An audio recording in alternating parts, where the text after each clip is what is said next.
श्रीरुद्राष्टकम्। नमामि शमीशान निर्वाणरूपं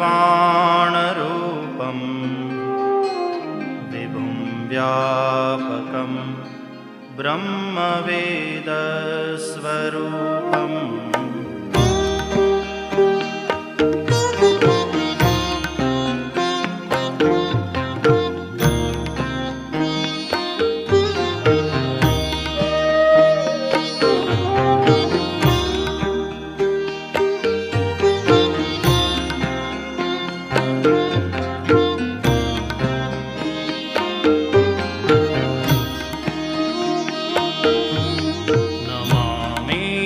शमीशान निर्वाणरूपं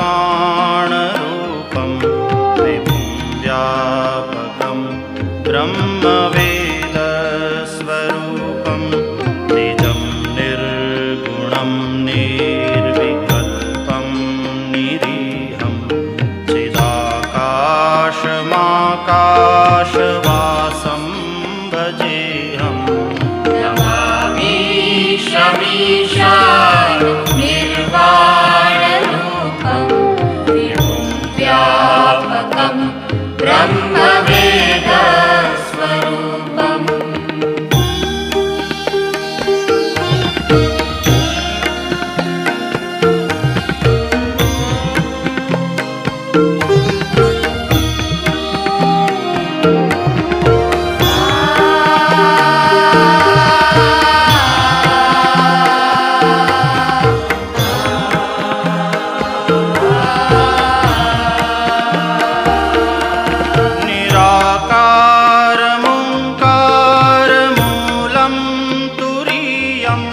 गिराज्ञानगोतीतमीशं गिरीशं करालं महाकालकालं कृपालं गुणागारसंसारपारं नतोऽहम्। नमामि शमीशान निर्वाणरूपं विभुं व्यापकं ब्रह्मवेदस्वरूपम्।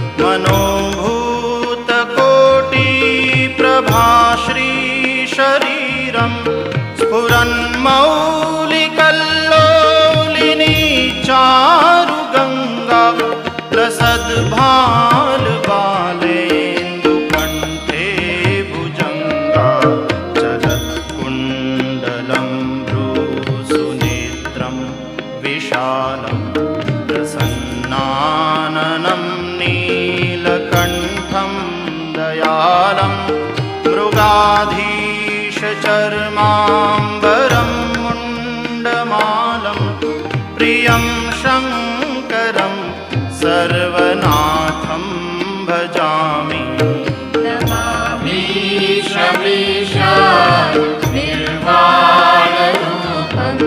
विभुं व्यापकं ब्रह्मवेदस्वरूपम्।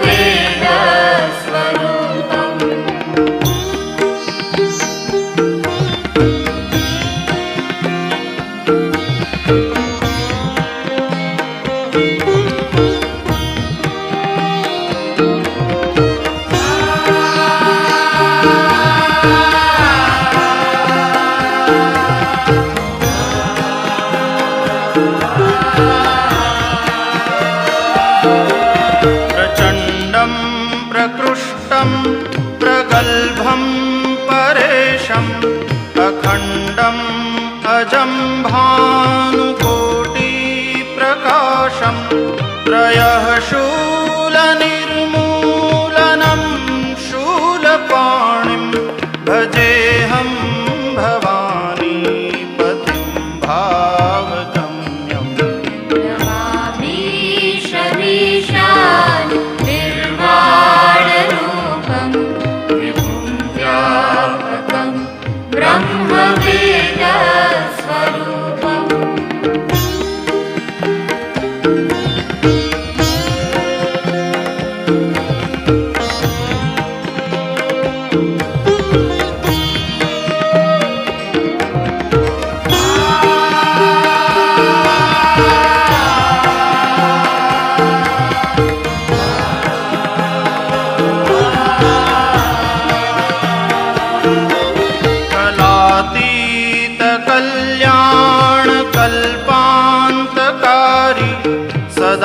सज्जनानन्ददाता पुरारी चिदानन्दसन्दोहमोहापहारी प्रसीद प्रसीद प्रभो मन्मथारी न यावत् उमानाथ पादारविन्दं भजन्ति लोके परे वा नराणां न तावत् सुखं शान्ति सन्तापनाशं प्रसीद प्रभो सर्वभूताधिवासम्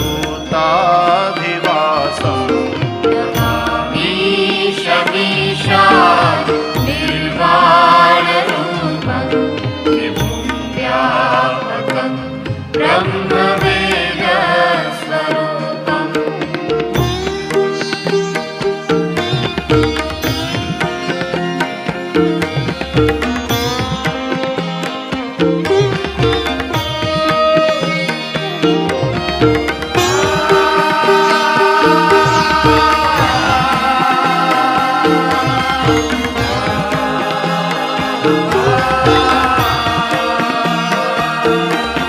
न जानामि योगं जपं नैव पूजां न तोऽहं सदा सर्वदा शम्भुतुभ्यं जराजन्मदुःखौघतातप्यमानं प्रभो पाहि आपन्नमामीश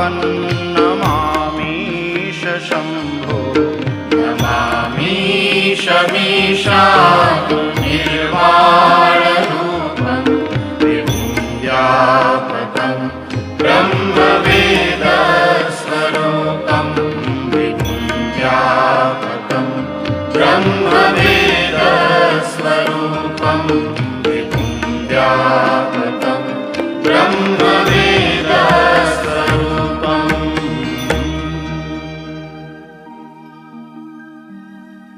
रुद्राष्टकमिदं प्रोक्तं विप्रेण हरतोषये ये पठन्ति नरा भक्त्या तेषां शम्भुः प्रसीदति।